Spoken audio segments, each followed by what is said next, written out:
Hey, I'm so glad you decided to drop by. Man, this whole lockdown stuff and things like that, I don't know about you, but I kind of think that a lot of us have maybe got to that whole stage where we're stopping and we're having a look at ourselves thinking, how am I doing physically and how am I doing mentally and all that sort of stuff. And I kind of been thinking about that over the last few days, and there was so much stuff coming through my inbox, with 5 tips here and 10 tips there and 12 tips there on, how to keep yourself mentally healthy and that sort of stuff. And I thought maybe I could just go through that stuff, break it down, find out what the key points were, and put together something that, would help you as a youth worker to, kind of make sure that you're staying healthy mentally and help you into the future and that sort of thing. So that's what I'd like to talk about with you today, is just these 5 kind of keys that I think that are important for us to be making sure that we're keeping on top of, so that our mental health is in such a place that we can be effective as a youth worker, that we can be a good role model to our other leaders and to the young people themselves. Let's just dive into it. There'll be some things that you probably already know and that you're probably already doing, and then there'll be some things that hopefully you'll stop and think, oh, that's a good thing for me to add into my daily routines. So let's jump in, shall we? Right, so the first thing is a schedule, a plan, just some sort of daily routine. And I know, some of us consider ourselves to be free spirits and relaxed and flexible and that sort of thing, but we still need some sort of basic daily routine. So it's good for our mental health, and it's actually good for the mental health of the people that are around us, the people that are in our bubbles together. So what are we talking about here? It's actually just keep it really simple. What time am I going to be up? What's the latest I'm going to be up and out of bed? And likewise, when am I going to bed? What's the latest that I'm going to be in bed getting off to sleep? Then when am I stopping for my main meal breaks during the day? When am I working? When am I taking breaks? When am I exercising? When am I playing? Those are all the basic things that we just need in our daily routine. So write it down, stick it on the wall, whatever works for you and helps you to get that routine sorted, then get it done. My question for you right now is that if you don't already have one, then maybe now's the time to just stop and get one sorted. Are you ready for the second one? Okay, it's being connected. God created us to be connected with each other, and it's very important for us to be connected, and it's very important for our mental health and well-being for us to be connected with others. Being a youth worker, of course, connecting with our young people is a huge part of our job. But during this time of, physical connected restrictions, we have to find new ways that we can continue to connect with our young people and with our leaders. So we need to make sure that we're finding ways to connect with them that is good for us and good for them as well. We have to remember that we all have different ways that we enjoy connecting with people, and so we just need to make sure that we have a good balance of methods throughout the week that work for us and work for those that we're connecting with. You might want to even put together some sort of schedule where you've got sort of the times and the methods that you're using to connect with the different people throughout the week. It's far better to have a short connection with a strong purpose than just some long connection that just wanders and goes nowhere. The other area of connection that we have to make sure that we're on top of is staying connected with God. Need to make sure that every day we're keeping up that connection that we have with God. Praying, connecting with Scripture, worshipping, maybe even during this time trying some new methods for connecting with God.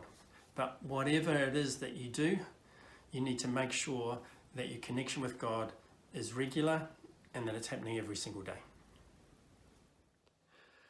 Number 3 is exercise, and we all know that exercise is good for our physical and mental well-being.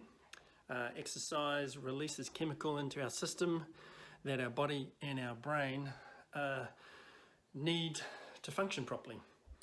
Now, some of you probably already have a good exercise regime, and I just want to encourage you to keep doing that and keep going strong. For those of us that maybe exercise isn't part of our normal daily routine, then maybe now is a good time to get started. You just need to keep it simple and keep it regular. So if you haven't done anything before, here's just a really simple plan. During your working day, every hour, take a break of about 5 to 10 minutes where you just get up and you just move around. It can be simple, it can just be getting up and walking around the house. Then once a day, I encourage you to have a time of exercise for about 20 minutes where your heart rate is elevated. It doesn't really matter what it is that you do, it's more about your heart rate being up than anything else. You might want to join in with some of the people that are in your bubble. You could get outside and play a game, go for a walk together. The key thing is getting that heart rate up. So, can I encourage you to put that 20 minutes of exercise into your daily schedule, and if possible, getting outside is really important. Okay, so that brings us to number 4, which is diet. Yes, I did say diet, but no, I'm not recommending a diet to you here. I'm just saying that the food that we put into our body and how much of it is that we put in has an effect on us physically and mentally.